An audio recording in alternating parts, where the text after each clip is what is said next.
Hello everyone, this is Savita Sharma. So आज हम इस वीडियो में BPSC 132 सब्जेक्ट कोड है BA first year IGNOU students के लिए पॉल साइंस का सब्जेक्ट है। तो इस वीडियो में आज हम इस क्वेश्चन को, इसका एक लेसन है, फर्स्ट लेसन से एक इम्पॉर्टेंट क्वेश्चन को अंडरस्टैंड करेंगे। बहुत ईजी अब करेंगे इसको, डेफिनेटली आपको ये अंडरस्टैंड होगा। पूरा वीडियो ज़रूर देखें और चैनल को सब्सक्राइब करना बिल्कुल ना भूलें, क्योंकि मैं आपके लिए इग्नू से रिलेटेड इजी नोट्स, अपडेट्स और नोटिफिकेशंस की वीडियोस लाती रहती हूँ। तो लेट्स स्टार्ट दिस वीडियो। उदारवादी उपागम के प्रमुख तत्व कौन से हैं? देखिए, इस लेसन से, फर्स्ट लेसन से एक क्वेश्चन डेफिनेटली आता है, या तो मार्क्सवादी या उदारवादी। ठीक है, इसमें से डेफिनेटली क्वेश्चन आएगा। तो इस वीडियो में हम उदारवादी कॉन्सेप्ट को समझेंगे कि क्या होता है ये। तो देखो, उदारवाद का अर्थ पहले आप सबसे पहले दे दो इसमें कि उदारवाद क्या होता है। उदारवाद एक राजनीतिक विचारधारा है। इस विचारधारा को यूरोप के अधिकतर देशों और अमेरिका में अपनाया गया था। तो एक राजनीतिक विचारधारा, एक सोच है, एक दर्शन है, ठीक है, उदारवाद। और अमेरिका और यूरोप में इस विचारधारा को अपनाया गया था।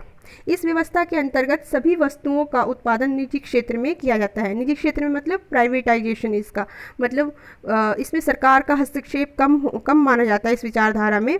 और ऐसा माना जाता है कि जो उत्पादन के स्रोत है या उत्पादन के क्षेत्र हैं वो निजी हाथों में होने चाहिए, मतलब पर्सनल किसी एक हाथ में होने चाहिए। और खुला व्यापार होता है, कोई कितना भी कमा सकता है, कोई लिमिट नहीं है उसकी। और सरकार का हस्तक्षेप इसमें सीमित होता है, मुक्त बाजार होता है। ये इसके मतलब मेन इसके गुण है, क्वालिटीज़ है किसके, उदारवाद के। अगर आपको ये कॉन्सेप्ट समझ आ गया तो आप समझ जाओगे कि उदारवाद क्या होता है, और फिर उसके मूल तत्व भी आप समझ सकते हो। तो उदारवाद आमतौर पर क्या होता है, सीमित सरकार, मतलब सरकार का हस्तक्षेप बहुत कम है इसमें। ठीक है, व्यक्तिगत अधिकार, पूंजीवाद, मुक्त बाजार, लोकतंत्र, अंतर्राष्ट्रीयता, इस सभी चीज़ों का ये समर्थन करता है ये विचारधारा। ठीक है, तो जो इस उदारवाद को मानने वाले लोग होते हैं वो इन विचारधाराओं पर जो है, इन विचारधाराओं को मानते हैं। अब देखिए, इसके प्रमुख तत्व भी देंगे हम। जैसे कि आपको पता चल गया कि राज्य का इसमें हस्तक्षेप जो है कम होता है सरकार का। तो सरकार का मतलब राज्य से है। तो इसमें क्या होगा कि जो राजनीतिक व्यवस्था है वो संस्थाओं के द्वारा चलती है, ना कि राज्य के द्वारा। तो ये आप हेडिंग देना फर्स्ट, राजनीतिक व्यवस्था संस्थाओं के द्वारा, राज्य के द्वारा नहीं। जो हमने हेडिंग दी है इसी को हम फर्दर फिर इसमें एक्सप्लेन भी करेंगे। जैसे कि राजनीतिक व्यवस्था, कुछ भी कार्य है उसका कार्यान्वयन राज्य द्वारा नहीं होगा इसमें, बल्कि संस्थाओं के द्वारा होगा। यह उदारवादी अवधारणा का प्रमुख तत्व है। यह अवधारणा भारतीय राजनीति में लगभग 4 दशकों तक, 1950 तक बनी रही थी। जो ये विचारधारा है जिसमें राज्य का हस्तक्षेप कम है और संस्थाओं का द्वारा राजनीतिक व्यवस्था का कार्यान्वयन है, ये विचारधारा भारतीय राजनीति में 4 दशक तक, 1950 तक थी। ठीक है, उसके बाद इसमें चेंजेस आने शुरू हो गए थे इस विचारधारा में। और राज्य की वापसी मतलब सरकार की वापसी, सरकार को सशक्त करना, उसको मजबूत करना, ये 1980 के बाद जो है इस पर बल दिया गया था। ठीक है, और जो ये संस्थाएं थी जिनके द्वारा आप बोल सकते हो कि कार्यान्वयन होता था राजनीतिक पूरी व्यवस्था का, ये संस्थाएं भी आप लिख सकते हो कि कौन कौन सी हो सकती थी। ठीक है, जैसे कि हमने लिखा ये संस्थाएं जो कि राजनीतिक व्यवस्था का कार्यान्वयन करती थी। ये राजनीतिक दल ये थी, मतलब राजनीतिक दल हो सकते थे कोई भी, या फिर हित समूह ये हो सकते हैं, या फिर कोई भी सामाजिक संगठन हो सकते हैं, कंपनी हो सकती है। ठीक है, परंतु अब इन उदारवादी स्वरूप में काफ़ी परिवर्तन आ चुका है। तो ये एक पहला तत्व हो गया इसका। और दूसरा तत्व है आपका प्रक्रियाएं। ठीक है, प्रक्रियाएं, तो प्रक्रियाएं को हम अच्छी तरीके से समझ सकते हैं। देखो, 1960 के अंत तक जनतांत्रिकरण की प्रक्रियाओं की शुरुआत हुई थी। 1960 के बाद ही क्या हुआ था, जनतांत्रिक मतलब लोकतांत्रिक प्रक्रियाओं की शुरुआत हुई थी, जिसने निम्न वर्ग को प्रभावित किया था, तथा ये जनतांत्रिक प्रक्रियाएं अभी तक जारी है। ठीक है, जो लोकतंत्र को सशक्त बनाने वाली, लोकतंत्र मतलब सभी का शासन हो, लोगों के प्रतिनिधि आके जाके शासन चलाए, सरकार का वो, तो ये सारी प्रक्रियाएं जो है अभी तक चली आ रही हैं इसको मजबूत बनाने के लिए। ठीक है, और इसके अंतर्गत भारत की परंपरागत एवं सामंती जो सामाजिक व्यवस्था का पतन हुआ है। तो जैसे कि जो अब लोकतांत्रिक प्रक्रियाओं को सशक्त बनाया जा रहा है, तो नेचुरल सी बात है, जो पहले हमारी जो पारंपरिक जो शुरुआत में कैसे होता था कि इस सामंतवाद था बहुत ज़्यादा, है ना, सामंत हुआ करते थे, राजे रजवाड़े थे, तो इन सब चीज़ों का क्या हुआ, पतन हुआ। तो यहाँ तक हो गया आपका पतन हुआ एवं स्वतंत्रता और समानता का समावेश हुआ। तो उस लोगों की जो व्यक्तिगत स्वतंत्रता, समानता, इस पर ज़्यादा बल दिया जाने लगा।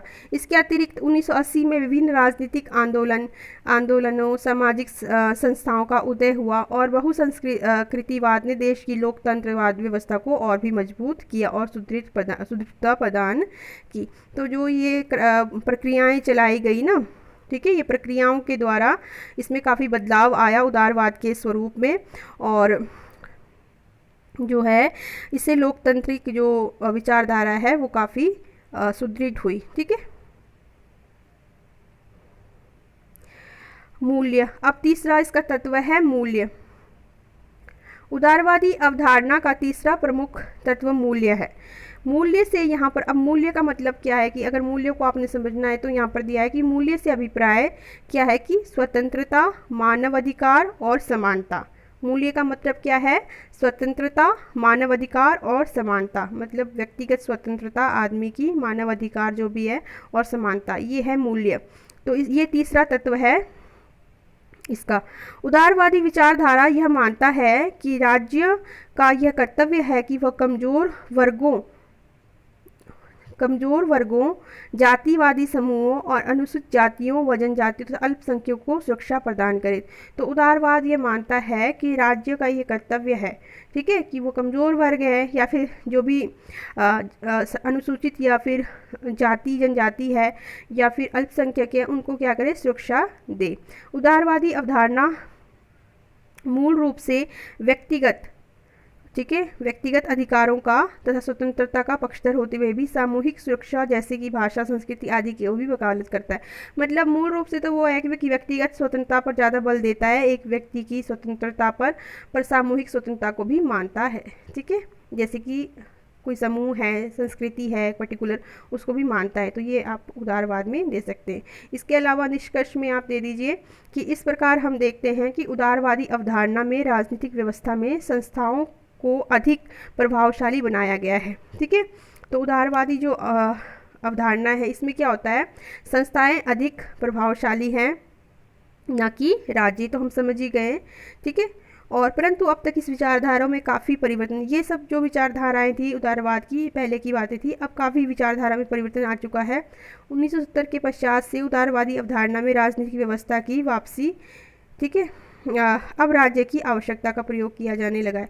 मतलब 1970 के पश्चात से उदारवादी अवधारणा में राजनीतिक व्यवस्था की बजाय, ठीक है, उदारवादी अवधारणा में राजनीतिक व्यवस्था की बजाय अब राज्य की अवधारणा का प्रयोग किया जाने लगा है। मतलब पहले था कि राजनीतिक व्यवस्था, अब क्या है, राज्य की अवधारणा, तो इस चीज़ का प्रयोग किया जाने लगा है।